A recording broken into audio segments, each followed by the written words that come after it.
Doctor, we've talked about inflammation being a root cause of actually many different things. Where does that start from? What causes inflammation that in turn leads to many other conditions? Life causes inflammation. I mean, it does, right? The second law of thermodynamics is everything dissolves and decays. And that's a law of physics. It's the second law of thermodynamics. Mountains turn to dust, iron turns to rust. Everything decays all of the time. The same thing is happening in the human body. Interestingly enough, the human body has a police department, which is the immune system.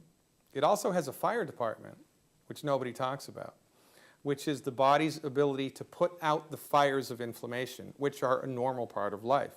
So for instance, you walk down the street and you breathe in carbon monoxide from an automobile exhaust.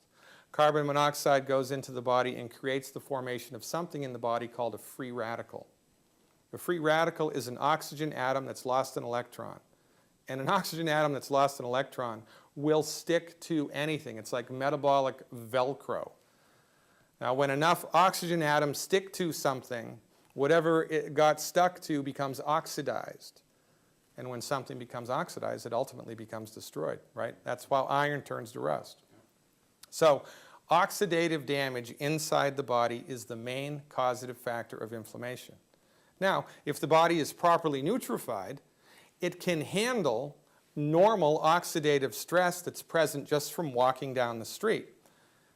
But if the body is not nutrified, you know, it's like the hook and ladder truck showing up at the house that's on fire, and it hooks the hose up to the hydrant, but there's no water in the hydrant. Well, if there's no water, you can't put the fire out. If the body is out of essential nutrients, the fire department can't work. So the normal inflammation that's just a part of day-to-day life gets the upper hand. So there's two things that are necessary in this domain, in this regard, right? We have to support the fire department of the body. And we do that with 90 essential nutrients, especially selenium. Selenium is extremely important. And the whole concept of nutritive antioxidants, right? This is the domain of antioxidants. Antioxidants are like the water that the fire department uses. This is why consuming food and beverages or nutritional supplements that are high in antioxidants is extremely important for, you know, health of the human body. But in addition to giving the fire department of the body the raw materials that it needs to work, we also it would be prudent for us to take steps to avoid being exposed to things in the environment that cause inflammation and create free radicals. You know what the biggest cause of free radicals from our point of view is? Fried food and oil in a bottle. What's that? That's right, everybody's favorite, olive oil.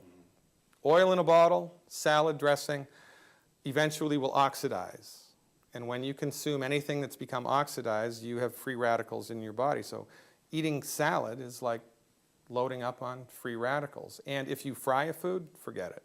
And it's interesting. If you look at a map of life expectancy in the United States, right?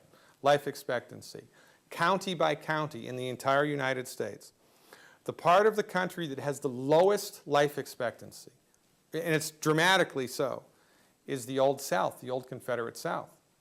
Why is that?